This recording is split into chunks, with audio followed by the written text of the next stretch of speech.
Amen. Nous recevons ce matin la grâce que Dieu a mis dans cet homme. C'est l'évangéliste Willy. Pendant qu'il va se lever pour prendre le micro, la grâce que Dieu a mis à lui. Alléluia.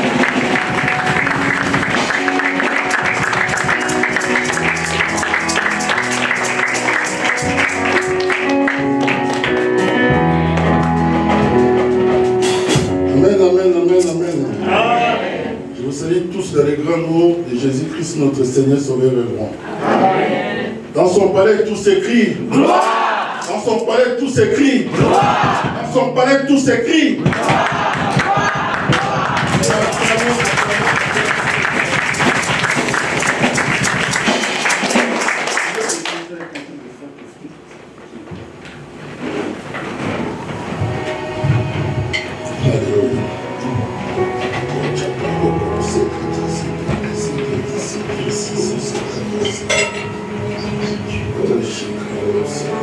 Laisse-toi debout, s'il vous plaît.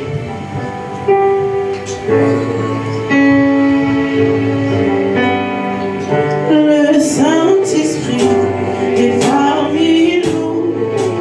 Il est parmi nous. Il est parmi nous. Il est parmi nous. L'Esprit de Dieu est parmi nous. Il est parmi nous. Il est parmi nous. L'onction de Dieu est parmi nous.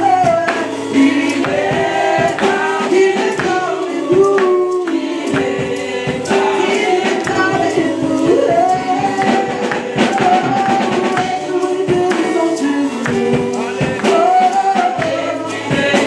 J'ai tant besoin de toi, Esprit descend sur nous. J'ai tant besoin de toi, Esprit descend sur nous. Oui, comme au jour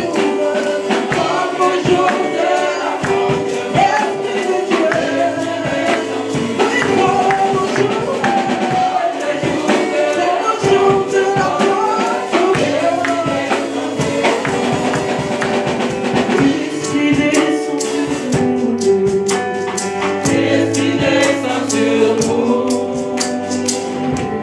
Amen. Levons tous la main, accueillons la présence du Saint-Esprit, il est dans la porte.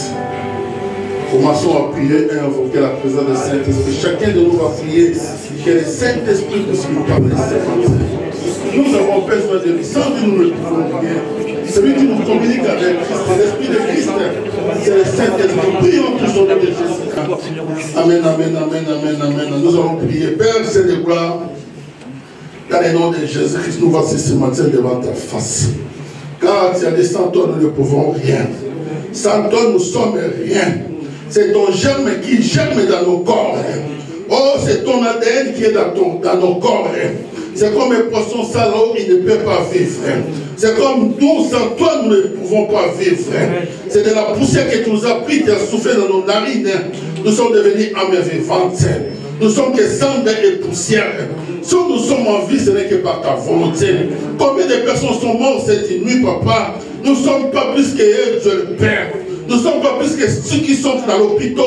Nous ne sommes pas plus que ceux qui sont dans la prison. Ce n'est que ta grâce que tu nous as accordée ce matin. Quand tu as voulu que nous soyons là pour que tu nous parles. Quand tu parles, ça change, Dieu le Père. Quand tu changes, toutes les choses prennent vie. Quand tu es là, papa, oh, les montagnes et les vagues se taisent. Quand ta présence est là. C'est là que tu as dit que toutes les gloires te rendent, papa, toi. Car tu es Dieu. Tu es Dieu. De l'éternité en éternité, tu es Dieu. Merci, oh Dieu le Père. Nous voici devant ta face. Nous avons besoin que tu nous parles comme un père qui parle à ses enfants. Enseigne-nous, Saint-Esprit, oh, les enseignements de Christ. Car l'Esprit de Christ, c'est le Saint-Esprit. Oh, Christ qui est monté dans la chair, qui est révélé par le Saint-Esprit. Et c'est toi qui travailles pour ces temps de l'enfer. C'est là que nous avons tout le temps besoin de toi, Saint-Esprit, pour nous ramener, pour nous connecter vers Dieu, pour nous mettre ensemble vers Jésus-Christ. Ce moment t'appartient à Jésus-Christ. Ce temps t'appartient à Jésus-Christ. Viens régner dans nos vies. Viens régner, prendre possession dans nos vies. Et que nous nous dispersons. Oh, nous disparaissons. Toi, celle qui règne dans notre vie. Règne ce matin. Viens régner ce matin dans chaque vie. Oh, dans chaque souffle, tu sois maître de Dieu. Car tu as dit dans toi-même, oh papa, tu es le sceptre. Oh papa, nous sommes les serments. Oh, sans les sceptres, nous ne pouvons rien. C'est là que tu as dit, sans moi, vous ne pouvez rien. Oui, sans toi, nous ne sommes rien. C'est là que nous dédions ce matin entre tes mains. Oh papa, chaque personne qui entre dans cette salle, oh, qui ne rentre pas chez lui sans que tu lui touches. Toute la personne qui est là, papa, tu as dit, amenez-moi les fardeaux qui vous semblent lourds à porter. Et moi, je vous donnerai mon jour. Nous avons besoin de ton jour ce matin. Et que tu puisses prendre tous nos fardeaux, tout dans les chutes, tout dans la paix, la joie et l'amour. C'est là que nous avons besoin. Nous avons besoin de joie, de paix et d'amour dans nos vies. Oh, car tout ce que nous avons, ça disparaissait un jour. Mais tout ce que nous avons, ta parole dans nos vies. Viens régner encore Jésus-Christ ce matin dans notre vie. Nous te disons merci Père, merci Fils, merci Saint-Esprit. Au nom de Jésus-Christ, ainsi nous avons prié. Amen.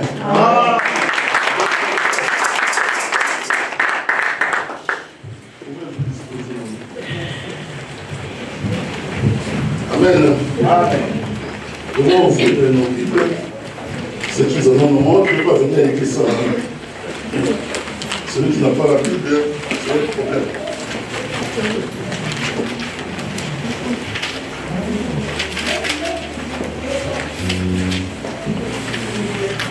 Nous allons ouvrir nos Bibles dans le livre de Matthieu, chapitre 25, à partir du premier verset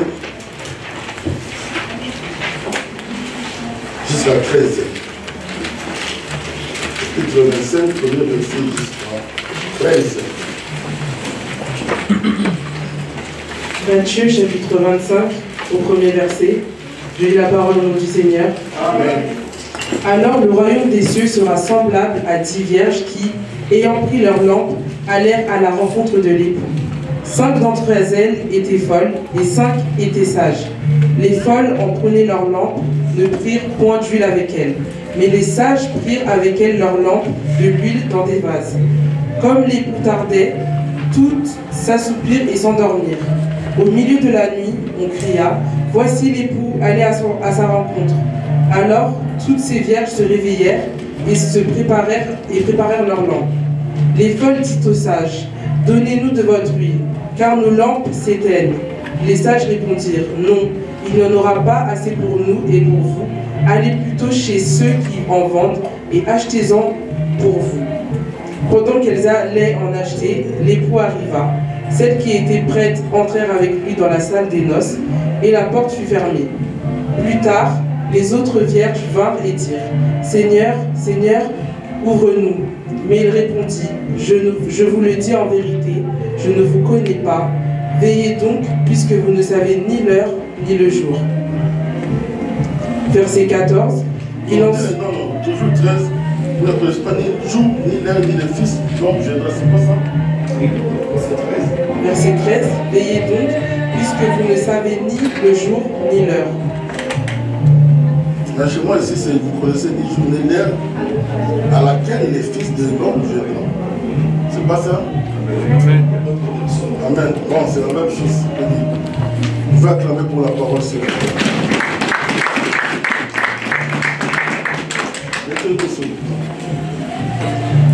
Vous savez,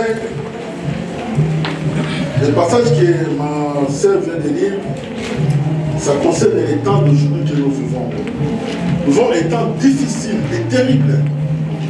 Terribles pourquoi? Parce que tout ce qui est écrit, ça, vous avez parlé d'argent dans Matthieu 24, c'est là que ça commence à s'accomplir. Il y en a beaucoup qui sont encore distraits. Il y a beaucoup qui dorment encore.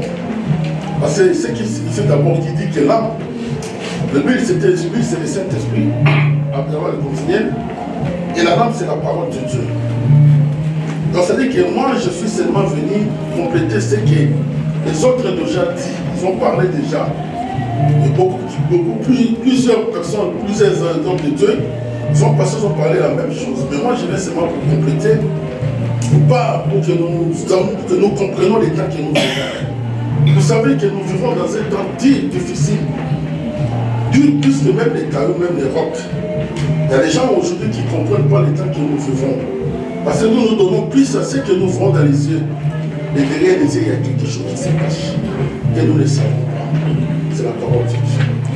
Derrière les yeux, parce que les yeux sont limités, mais Christ n'est pas limité, mais il est illimité.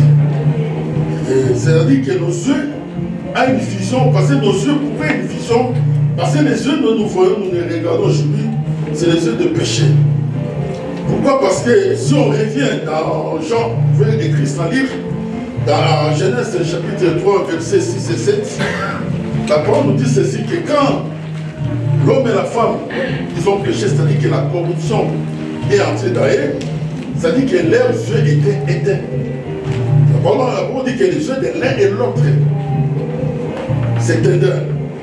Donc c'est-à-dire que quand les yeux ont été éteints, c'est-à-dire les yeux que nous avons aujourd'hui, c'est les yeux qui voient le péché.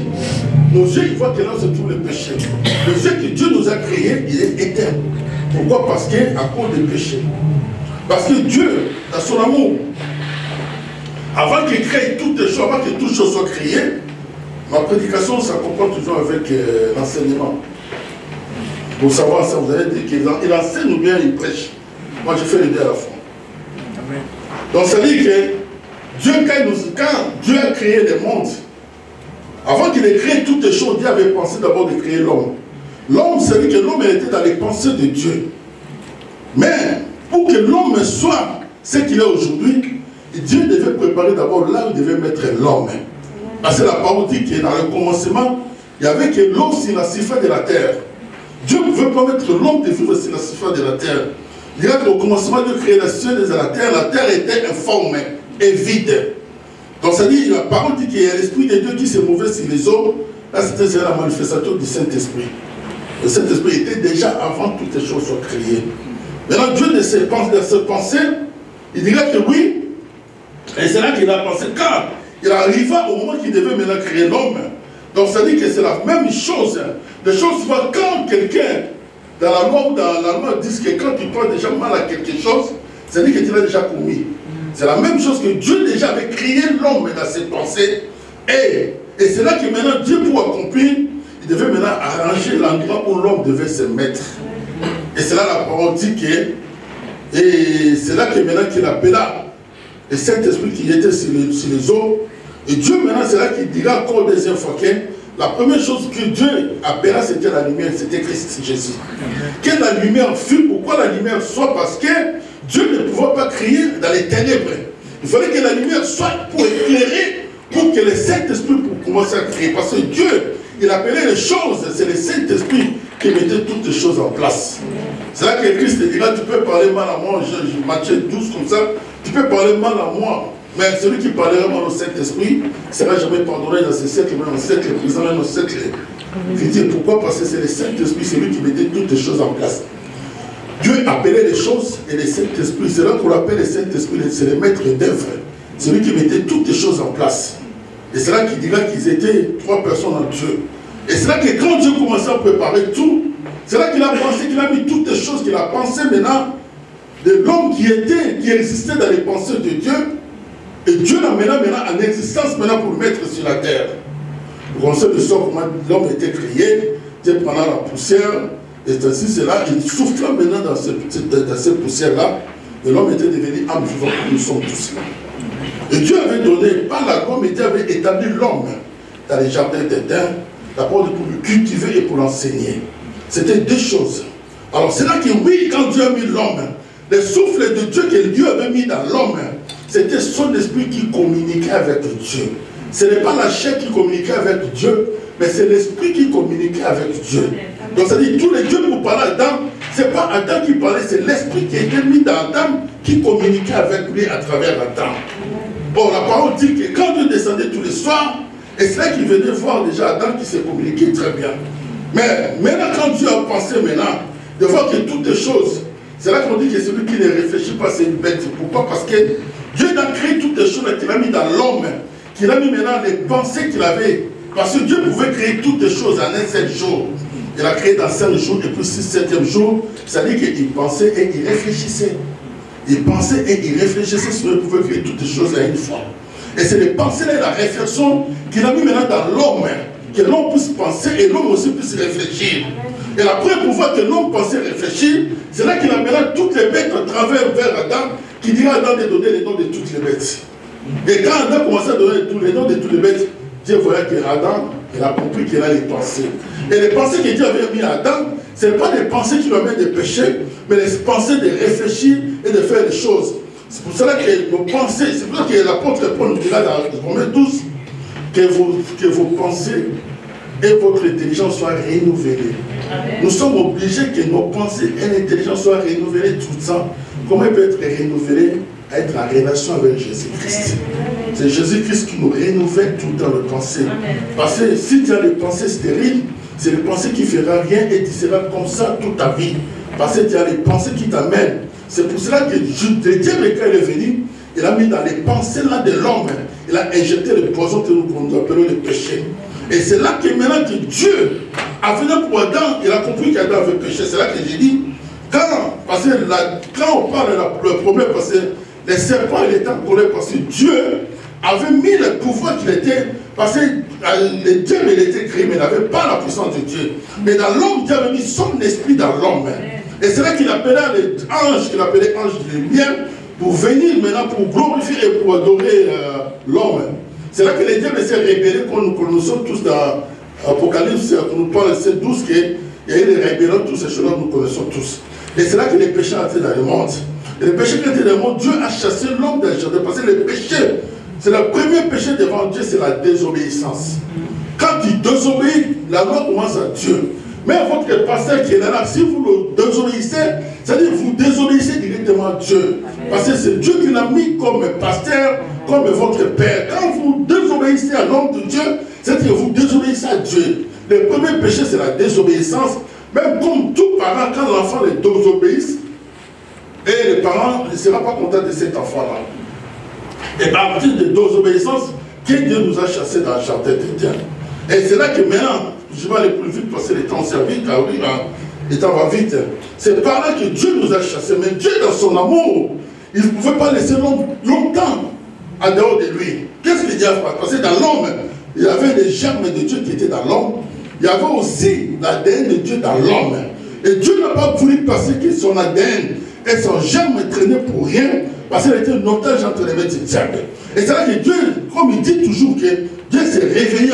Oh, Dieu apprenant de se penser, de récupérer l'homme qui était perdu. Et pour récupérer l'homme, c'est-à-dire que l'homme était un otage entre les mains du diable.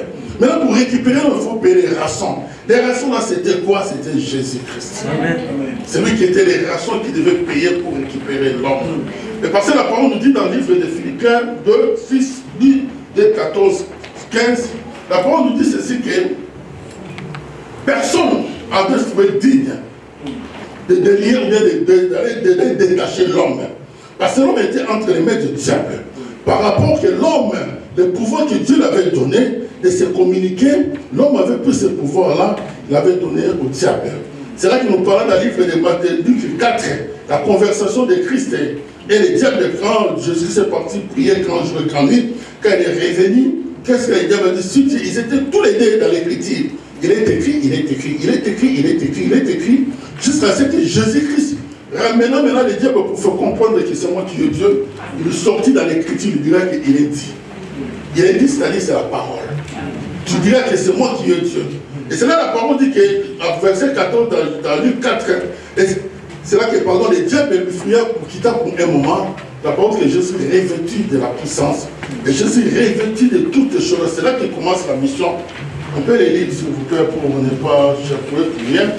On va voir comment Jésus, quand est-ce que Jésus a commencé la mission, pour nous délivrer, pour nous racheter, pour que nous soyons ce que nous sommes. Le livre de Luc 4.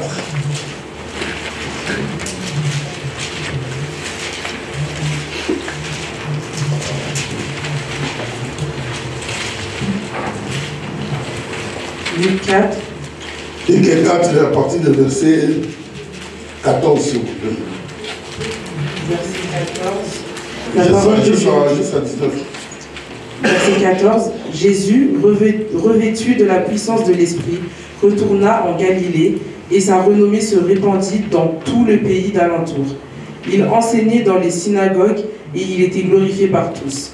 Verset 16, il se rendit à Nazareth où il avait été élevé et selon sa coutume, il entra dans la synagogue le jour du sabbat. Il se leva pour faire la lecture et on lui remit le livre du prophète Ésaïe. L'ayant déroulé, il trouva l'endroit où il est écrit « L'Esprit du Seigneur est sur moi, parce qu'il m'a oint pour annoncer une bonne nouvelle aux pauvres.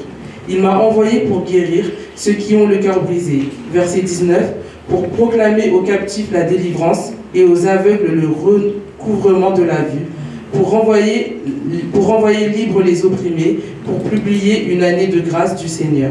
Amen. Amen. Voilà Jésus-Christ pourquoi il est venu sur la terre. C'est là que souvent que nous venons dans l'église, souvent, et beaucoup plusieurs qui viennent à l'église souvent pour chercher la bénédiction, pour chercher tout ce que nous voulons. Mais Jésus-Christ, il est venu de Jésus, il n'est pas venu pour te bénir. Il n'est pas venu pour me bénir. Il n'est pas venu pour donner les mariages.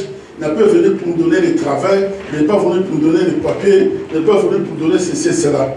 La mission de Jésus, c'était une mission solennelle. C'est là que nous n'allons pas les lire, mais si vous voulez les lire chez vous, c'est dans Matthieu chapitre 1er, verset 21. Voilà, c'est là où c'est tous les musulmans. Maman lit quand même pour qu'on puisse passer les temps sur une presse là. Matthieu chapitre 1er au verset 21. Elle enfantera un fils. Commence par 20 s'il te plaît, maman. Verset 20. Comme il y pensait, voici un ange du Seigneur lui apparut en songe et dit, Joseph, fils de David, ne crains pas de prendre avec toi Marie, ta femme, car l'enfant qu'elle a conçu vient du Saint-Esprit. Elle enfanta un fils, et tu lui donneras le nom de Jésus. C'est lui qui sauvera son peuple de ses péchés. Amen. Lis encore là, on y va, hein, de symboliser, prendre 1 Timothée, premier chapitre, verset 5, verset 15. Premier livre de Timothée, 1 Timothée, chapitre 1er, verset 15. Ça va la même chose. Ça, c'est l'apôtre Paul qui parlait là. Vas-y. Chapitre 1er au verset 15. C'est une parole certaine et entièrement digne d'être reçue, que Jésus-Christ est venu dans le monde pour sauver les pécheurs, dont je suis le premier. Amen. Amen. Voilà la mission de Christ et Jésus. Tout va soir. Voilà la mission que Jésus est venu sur la terre. C'est pour la bénédiction que nous disons tout le temps. La bénédiction, Dieu nous a bénis depuis la création. Il nous a dit, soyez bénis, remplissez la terre, asséchez la terre. Tout ça, c'était la bénédiction. Il a dit même dominer sur toute chose qui se trouve dans la terre. Sur la terre, pardon. Mais Jésus-Christ, sa mission était venue. C'était ma sœur a dit en première matière. Il est venu pour sauver son peuple des péchés. Voilà. C'est-à-dire qu'il ne pense pas quand il vient à l'église. C'est un conseil que je vais lui donner. Il réveille un peu le moment de savoir pourquoi tu viens à l'église. Tu ne viens pas à l'église pour être béni. Mais tu viens à l'église pour préparer l'avènement de Christ et Jésus. Parce qu'il a dit que là, quand il viendra chercher quoi? Son église. Voilà. Quand il viendra chercher son église. Voilà, c'est pour cela qu'il pense quand il vient à l'église. C'est savoir que quand il vient à l'église, c'est-à-dire qu'il vient pour préparer l'avènement de Christ et Jésus. Parce que quand il viendra d'abord chercher son église. Son église, c'est toi et moi. C'est ça, l'apôtre Paul confirmant cela, qui dirait que oui, certainement que Jésus-Christ, il viendra chercher son église. C'est là que quand on dit qu'il est venu sauver son peuple des péchés, il est venu nous sortir des ténèbres à la lumière. Amen. Jésus n'est pas venu pour nous bénir, il est venu pour nous sortir des ténèbres à la lumière. Il n'est pas venu pour venir nous bénir. Nous sommes en train, quand nous venons à l'église, ne viens pas à l'église à cause parce que si je ne viens pas, pasteur va parler. Si je ne viens pas à l'église, on va me dire ceci, cela. Tu prépares ton royaume à toi. Le pasteur n'a rien à voir parce que lui aussi, il a sa mission aussi à lui. Lui aussi prépare aussi son avènement. Toi aussi, tu vas préparer aussi ton avènement. Quand tu viens ouvrir les oreilles pour écouter la parole, c'est cette parole-là qui va t'ouvrir les portes de cieux. Ce n'est pas pasteur qui va t'ouvrir les portes de cieux, mais ce qui va sortir dans sa bouche, qui était venu, qui viendra de Dieu pour te communiquer, pour te préparer l'avènement. Parce que la terre passera avec tout ce qui est tout sur la terre. Il n'y a rien qui restera sur la terre. Il n'y a rien qui restera dans le monde. Tout ce que nous avons restera. Oh, l'argent qui tient à d'autres personnes qui les bouffera. Oh, la maison d'autres personnes qui habitera. La voiture à d'autres personnes qui roulera avec. La femme, ton mari à d'autres personnes qui sortira avec eux. Mais toi, tu iras où? Voilà, c'est ça la question. C'est ça que j'ai intitulé ce message. le retour imminent de notre Seigneur Jésus-Christ. Le retour imminent de notre Seigneur Jésus-Christ. Sous thème que Jésus-Christ revient bientôt. Et Christ, quand il viendra, il te trouvera où? Il te trouvera où? Il te trouvera où? Parce que Christ et Jésus, quand il viendra, la première chose, il viendra d'abord chercher son église, qui est toi et moi. Alors quand il vient à l'église, il ne vient pas parce que si je ne vais pas, on va me dire ceci, cela. Non, viens d'abord pour ton salut à toi. Parce que la parole dit que le salut est voilà. Que ce soit ses enfants à lui, ils vont se préparer aussi. Parce que lui, il prépare lui. C'est normal que ses enfants, il faut qu'ils les accadrent et eux aussi puissent y entrer. Parce que Dieu lui demandera d'y entrer et tes enfants. Il lui demandera les comptes et tes enfants. Pourquoi tu ne les as pas préparés pour créer aussi puissent y entrer? Et toi et moi aussi, nous avons devoir à nous de nous préparer aussi l'avènement de Christ. C'est là que la parole dit qu'il viendra comme un voleur. Nous voyons les signes qu'il nous a donnés. C'est là qu'il a dit, les disciples demandaient dans Matthieu 24, dis-nous quel sera le signe de ton avènement. Et tous les signes qu'il nous a dit, nous les voyons aujourd'hui. Et Jésus-Christ, je vous dis que Jésus-Christ, la parole a commencé par l'Israël, qui est Moyen-Orient. Là, je vais parler de 4 boussoles.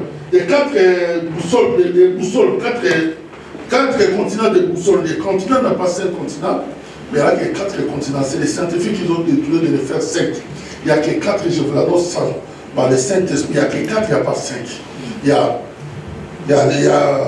l'Océanie dans l'Amérique. Donc ça dit qu'il y a les boussoles à 4. Et c'est l'Est, Sud, Ouest et Nord. Donc ça dit que l'événement, l'enseignement, ou bien ça a commencé, la parole a commencé à Jérusalem, Israël, qui est Moyen-Orient. Et quand il était Moyen-Orient, ça a monté en Amérique, qui rassemble tout le continent américain. Et quitter l'Amérique, il est venu en Europe. Quitter l'Europe, maintenant, l'évangile, il est maintenant en Afrique. Et maintenant, il se prépare parce qu'il a fait tous les tours du monde. Maintenant, de l'Afrique, il prépare maintenant à retourner en Israël.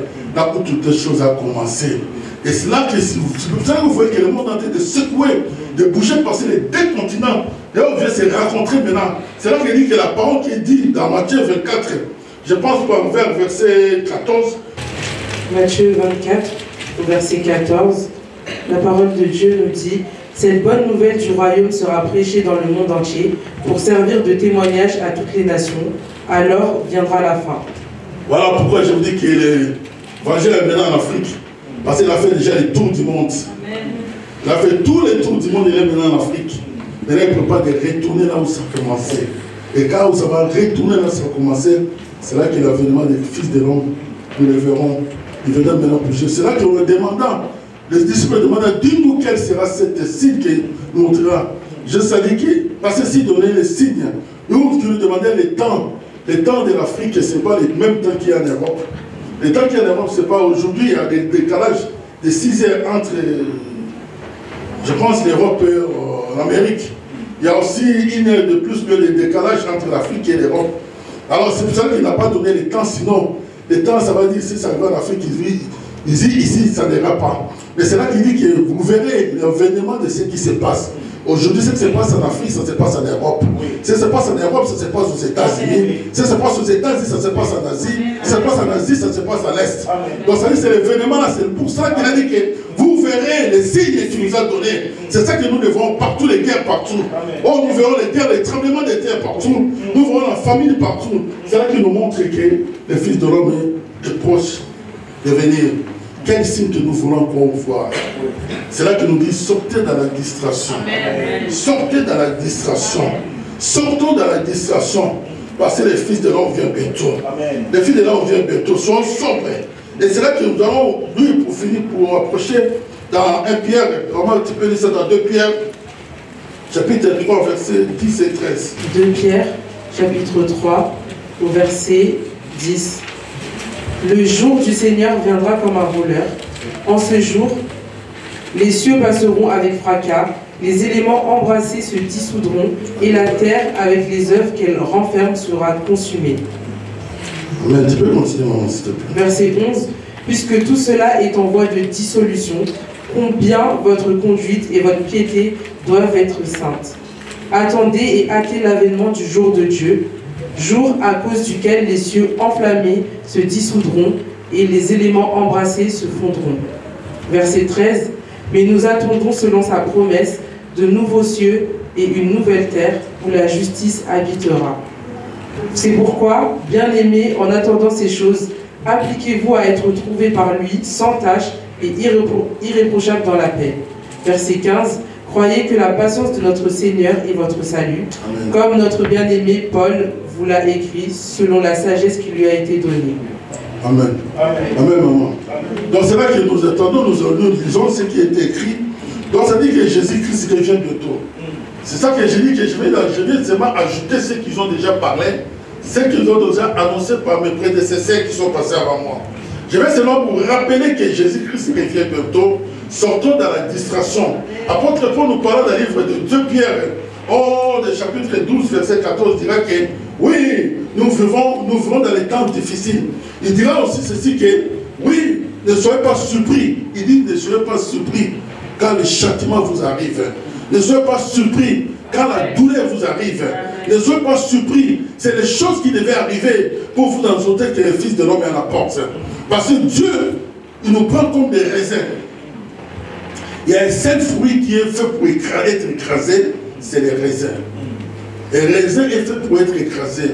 Et ça bien que si tu écrases aujourd'hui, ne te donne pas. Parce que si tu es écrasé à cause des choses que tu es en train de vivre, oh, Dieu peut permettre les choses là pour t'élever. Dieu peut permettre les choses là pour changer les côtés. Dieu peut permettre les choses là.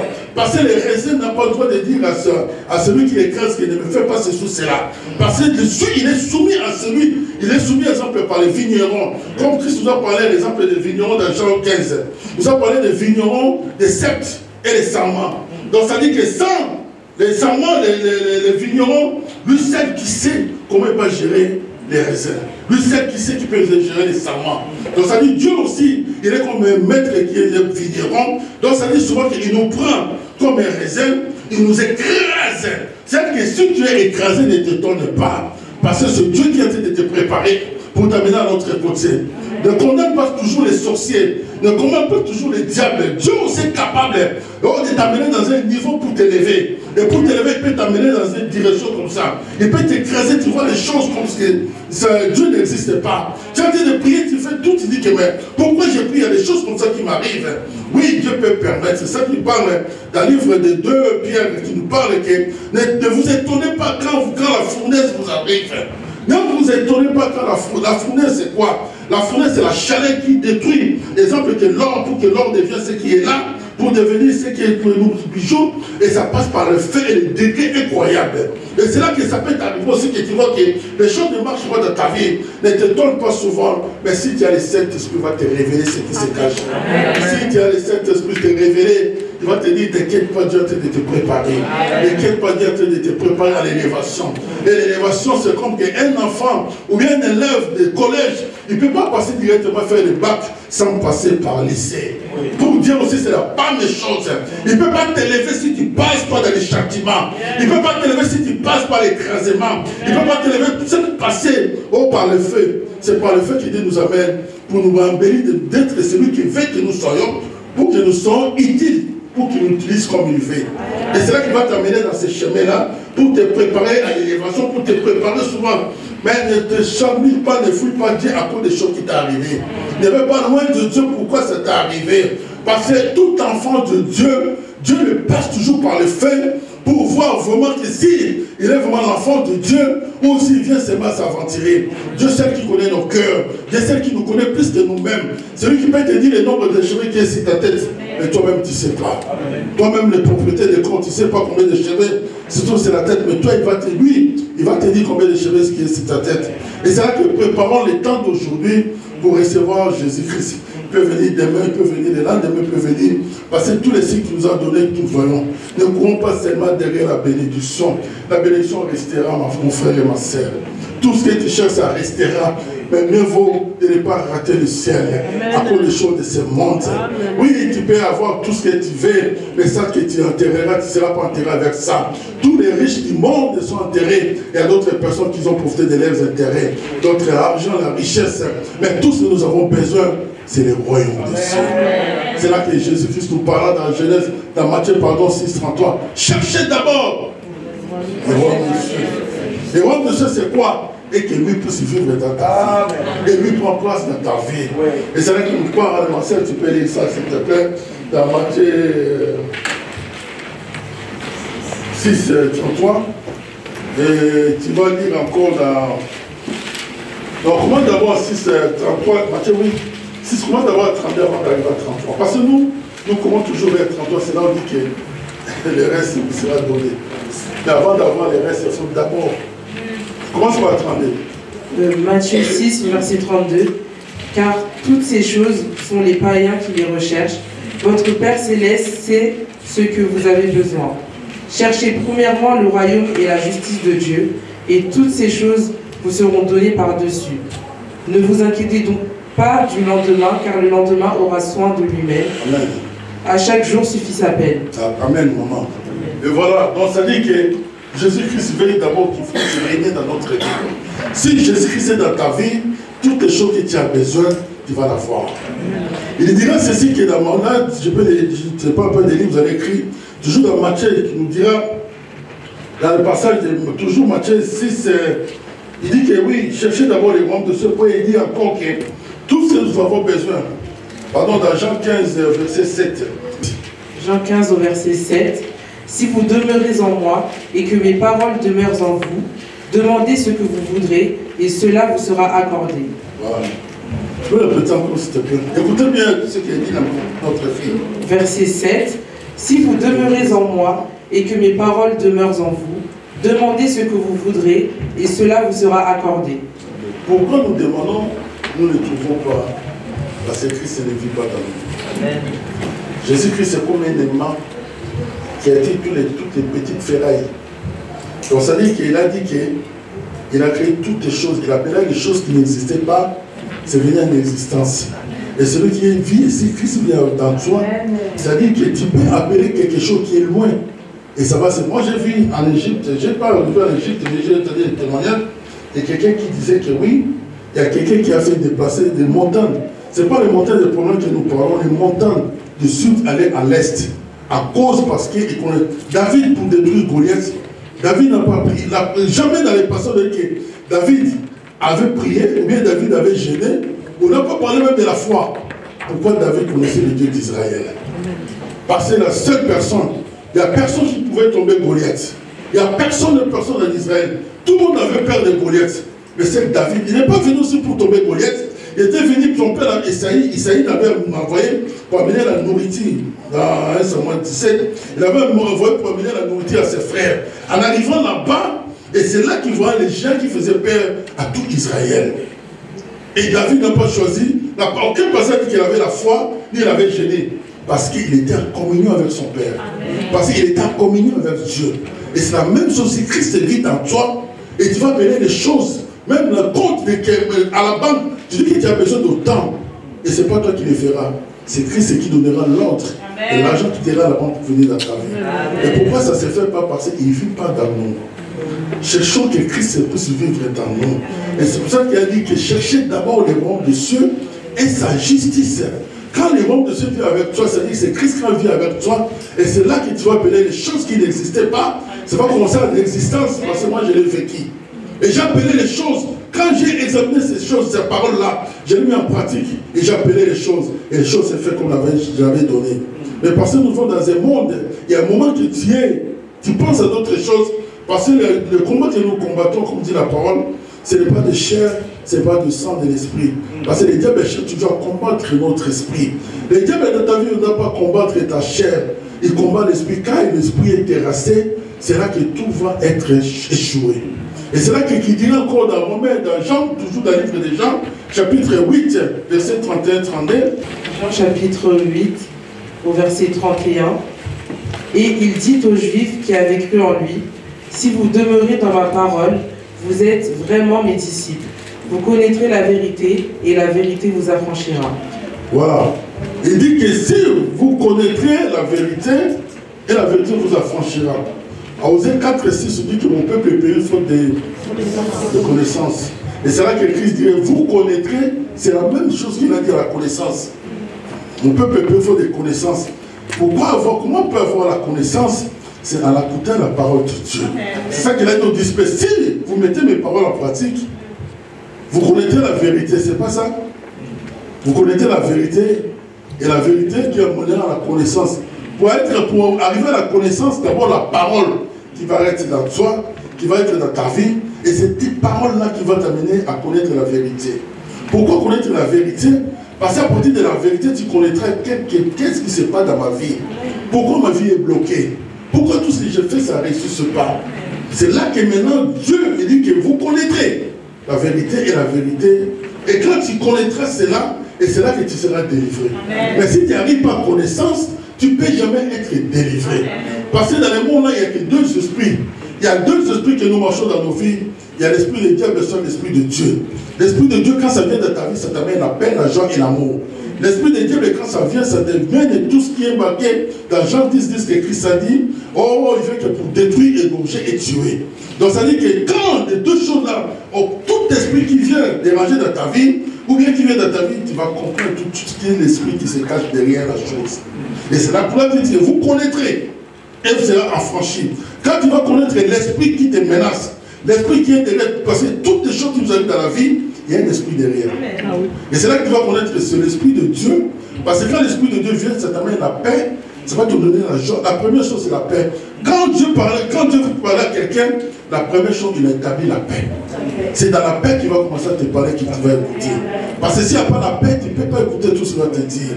Et c'est pour ça que quand Ange Gabriel, il est venu pour annoncer à Marie la naissance de Jésus-Christ, il a dit que la paix soit avec toi. Parce que sans la paix, Marie devait être paniquée. D'écouter la voix d'un ange qui lui parlait. C'est lui donner d'abord la paix, qui lui dit que la paix soit avec toi. À partir de la paix, tu commençais maintenant à lui parler tous les oracles de Dieu. Et c'est là que maintenant qu'il a compris que oui, il n'a pas douté comme il avait douté. Il avait douté. Le mari d'Isabelle, Zacharie. Il n'avait pas douté comme Zacharie avait douté. Parce qu'elle avait compris qu'il y avait d'abord la paix qui était dans son cœur. Et c'est pour ça que la parole dit que Jésus-Christ, quand il viendra, j'ai fini par là, Jésus-Christ, quand il reviendra, la première chose qu'il viendra trouver à l'église. Il viendra trouver à l'église, c'est ça que nous parle. Je ne vais pas te faire lire parce que tu te dis, arrête toi, je vais lire. Jésus-Christ lui dira dans le livre d'Éphésiens 5, Éphésiens 5, nous allons lire ça, je vais lire. Je te laisse tranquille, ma fille. Dans le livre d'Éphésiens, il parle ceci que Éphésiens 5. Éphésiens chapitre 5, à partir du verset 25, la parole de Dieu nous dit, Marie, aimez votre femme comme Christ a aimé l'Église. Marie, aimez vos femmes, votre femme, comme Christ a aimé l'Église. L'Église là, c'est toi et moi. Continue, ma sœur. Il s'est donné lui-même pour elle. Amen. Afin de la conduire à la sainteté, après l'avoir purifiée et lavée par l'eau de la parole. Verset 27, pour faire paraître devant lui cette Église glorieuse, sans tache, ni ride, ni rien de semblable, mais sainte et irréprochable. Amen. Verset 28, c'est ainsi que les maris doivent aimer leur femme comme leur propre corps. Celui qui aime sa femme s'aime lui-même. En effet, jamais personne n'a détesté son propre corps. Au contraire, il le nourrit et en prend soin, tout comme le Seigneur le fait pour l'Église. Parce que nous sommes les membres de son corps, formés de sa chair et de ses os. Amen. Amen. Voilà, c'est l'exemple qu'il nous a donné. Il a dit que Marie, tu vas aimer ta femme. C'est-à-dire que c'est comme Christ qui nous a aimés, Personne ne peut accepter de faire souffrir sa chair. Quand il y a quelqu'un qui a un bouton sur la peau, s'il y a quelque chose sur la peau, on va faire tout pour l'éliminer. C'est la même chose que Christ aussi nous recommande. Que nous sommes une église exemplaire, sans ride et sans tache, c'est-à-dire que sans péché. Quand il dit que sans ride, sans tache, c'est-à-dire que sans péché. Et c'est là quand il reviendra, il nous trouve vraiment pour son avènement. Et c'est là que nous serons enlevés avec lui vers les pères. Il nous amènera vers lui. Nous attendons l'avènement, même si la mort se trouve aujourd'hui. C'est là qu'il dit qu'il viendra chercher ceux qui sont en Christ. Les morts qui sont morts à Jésus-Christ. Même si tu meurs aujourd'hui, comme avait dit apôtre Paul et Étienne qu'on a lapidé, il a dit que prends mon esprit car je vais vivre près de toi. Donc ça dit, tu sais que même si je meurs aujourd'hui, parce qu'il n'y a rien qui restera, pierre et pierre, c'est la terre. Toutes les choses passeront avec souffle. Et nous tous, à l'avènement de Christ, nous serons enlevés avec lui. Oh, il nous a payé la croix, il nous a payé le prix qu'il a accepté pour nous racheter sur la croix. Il a payé le prix car c'est que Père cherchait qui pouvait venir sauver l'homme. Christ a dit, oh, me voici, oh Père, pour accomplir ta volonté. Et il n'y a personne qui pouvait venir. La parole dit dans Philippiens 2, il dit que 14, 15, c'est là que la parole dit que oui, il est descendu. Oh, il s'est dépouillé lui-même. Il s'est vidé, il s'est vidé. Il s'est dépouillé de sa royauté. Il s'est vidé lui-même. Il a pris la forme d'un homme. Il a pris la forme d'un homme. Ça dit qu'une fourmi, une fourmi ne peut pas traiter une vraie. Un homme ne peut pas traiter une fourmi. On peut mettre le microscope, même les médecins, les docteurs, tout ce qu'ils peuvent voir. On ne peut pas voir le ventre de fourmi. Si on dit que la fourmi est malade, comment elle peut soigner une fourmi? Il faut que ce soit une fourmi qui peut soigner aussi une fourmi. C'est-à-dire que Christ, pour venir nous sauver, il devait prendre la forme humaine comme nous pour venir nous sauver, pour sentir la souffrance de l'homme, pour voir comment l'homme souffre. Il n'a pas fini par là, il nous a pris avec nous. C'est là qu'il dira que moi, les bois verts sur ma traite, et vous qui êtes les bois secs. Nous étions secs parce que nous avons quitté le jardin d'Éden. Oh, de ne pas être près de Dieu, on devient sec. Si on n'est pas près de Dieu, nous devenons secs. Nous étions tous secs. Christ qui était la vie, il devait nous prendre qui nous était secs pour nous amener avec lui sur la monte de Golgotha, pour mourir avec lui. Il nous a pris, nous avons caché derrière son dos. Et tout ce qu'il devait nous subir, ça tombait sur lui, comme la parole dit dans l'Ésaïe 54. Il a souffert à cause de nous. Oh, la malédiction qui nous a tombé sur dans le jardin d'Éden, que Dieu avait dit à l'homme, comme tu as fait cela, tu marcheras sur les épines. Oh, sur les ronces. Et Christ a pris les épines que l'homme avait d'abord commencé. Il a mis ça sur la tête. Oh, c'est pas lui qui avait péché, mais il était venu à cause que toi et moi puissions être habillés. Oh, la parole dit encore ceci. S'il a cru, il a accompli toutes les choses. Il s'est donné pour que toi tu sois celui qui est. Oh, la parole dit encore, il a mis la lance sur les côtes. Oh, la parole dit que l'eau et le sang étaient coulés. Oh, que nous étions secs. Il fallait que Christ nous accorde la vie. Il fallait que lui, par son sang, on parle seulement du sang dans la Bible. On oublie l'eau, c'est par l'eau qui était coulée dans Jésus-Christ et que toute l'humanité était baptisée. Toute l'humanité était baptisée par l'eau qui était coulée sur la croix. Et c'est comme que le peuple hébreu était baptisé dans la mer Rouge. C'est comme aussi Noé qui était baptisé dans les déluges. Toi et moi, la première fois que tu prends le baptême, on était baptisés sur la croix. Et c'est le sang et l'eau a touché le bois, a touché toi et moi qui nous étions secs. Et voilà que nous avons obtenu la vie. C'est là que nous étions rédemptés. C'est là que nous étions rachetés. C'est là que nous étions renouvelés. C'est par là que Dieu a créé le troisième monde. Alléluia. Le premier monde, Dieu a créé avec Adam. Le deuxième monde, Dieu a créé avec Noé. Et le troisième monde, Dieu a créé avec Christ, c'est la croix. Quand la parole dit que pendant 6e et 9e, il y avait des ténèbres sur toutes les surfaces de la terre. Ça dit que la terre était dans sombre. Ça commençait, comme on dit, au commencement de la jeunesse, qu'il y avait des ténèbres sur la terre. Et c'est là que les ténèbres étaient là pour que Jésus-Christ nous accorde la vie que nous avons aujourd'hui. Et c'est là que si la croix, tout était accompli. Quand Christ dirait que tout était accompli, ça veut dire qu'il avait séparé le judaïsme. Et c'est là que le christianisme commençait. Et c'est là que nous sommes entrés dans le christianisme que nous sommes aujourd'hui. Et c'est par là aussi que la mort a rencontré la vie. Oh, c'est là que la maladie a rencontré. Oh, la maladie a rencontré la guérison. Oh, c'est là que Jésus t'a racheté. Il t'a accordé la vie que tu as aujourd'hui. Oh, c'est là la parole dit que si vous écoutez cette parole, n'endurcissez pas vos cœurs, comme ce qui était avant vous. Jésus se réveille, lèvons-nous s'il vous plaît. Lèvons-nous.